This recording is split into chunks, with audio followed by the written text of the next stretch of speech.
So this morning I was woken up by a storm. There was a pretty good storm rolled through between 5:30 and 6:30 this morning, and it was awesome. The lightning was just bright. The thunder was, it was almost like this constant peal that was just rolling around the heavens. It didn't really seem to stop.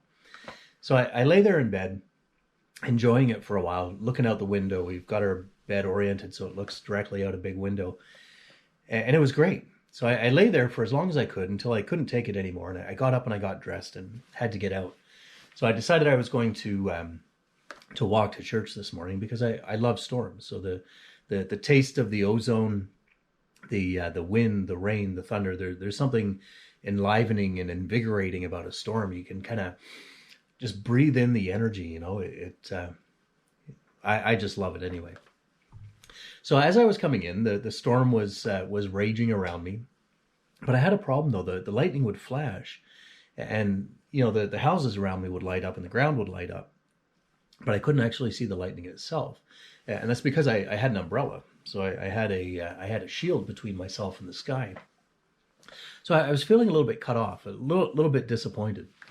So you might just say, well, put away the umbrella then, right? Fair enough.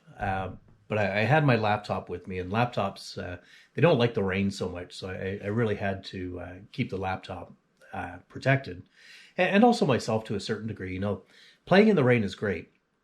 And I think a week ago, Sunday, in the background of one of the hymns was Noah and I playing in the rain. But I always play in the rain on the way home, right? Not on the way to, because I really don't want to spend the next, 5 or 6 hours sitting in my study all damp and soggy.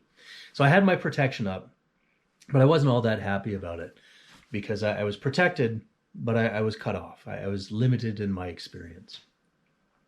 And as I was kind of pondering the unfairness of not being able to be out in the rain and still not get wet, I got to thinking that there's a lot of stuff that we do in our culture that's really much the same. We have all these protections, and actually, if we think about sort of the metaphor for civilization, an image like a walled city comes to mind. Cities of old used to have a wall around them, and that was to keep out the lions and the jaguars. Also, other people, other tribes, keep out the weather, keep out whatever, right? So these walls were protection, and not only protection, they're a demarcation. So they're a distinction between the unknown out there. So we don't know what's out there. It's scary. But then inside the wall, we have some idea of what's going on. We set up our orderly streets and orderly laws, and we impose order onto chaos. And that becomes our protection. It becomes our safety. And that's good. I mean, we need that. We can't have bears walking through our schoolyards. So we need to have some kind of protection. But I think sometimes we get a little bit too far, and we try and order things a little bit too much. We protect ourselves too much. We're so obsessed with being safe that in some ways we cut ourselves off from life. We eliminate the danger of living, but we also take away the excitement of living as well too. Within our walled cities, we try and impose order. And order has a purpose, and order is good. But creation actually comes out of chaos. We need to have a little bit of chaos.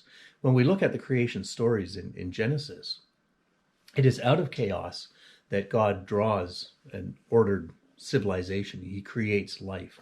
He separates, he makes distinctions between things. But it's actually out of the chaos that creation emerges. Too much order actually stifles creativity and stifles creation itself. I think we all know that. We see that a little bit maybe in our schools and stuff too, right? Chaos has a place in our lives. And even when God was creating, he drew order out of chaos or imposed order upon chaos. Either way, he didn't eliminate chaos. So he pushed back the boundaries of those primordial seas, but he certainly didn't get rid of them. He said, okay, this far you'll come and no farther. So they actually have a place within creation. And I would say a very important place.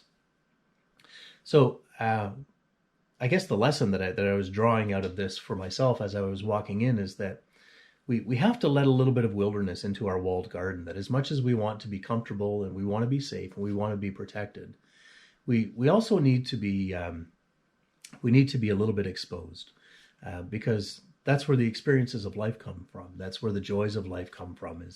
Is not so much hiding under an umbrella, but actually playing in the rain. So so I would encourage you to go out and play in the rain if you're able to, or at least find some other way of letting a little bit of that chaos in, because otherwise those walls of protection that we set up around ourselves actually become walls of a prison. Embrace the chaos.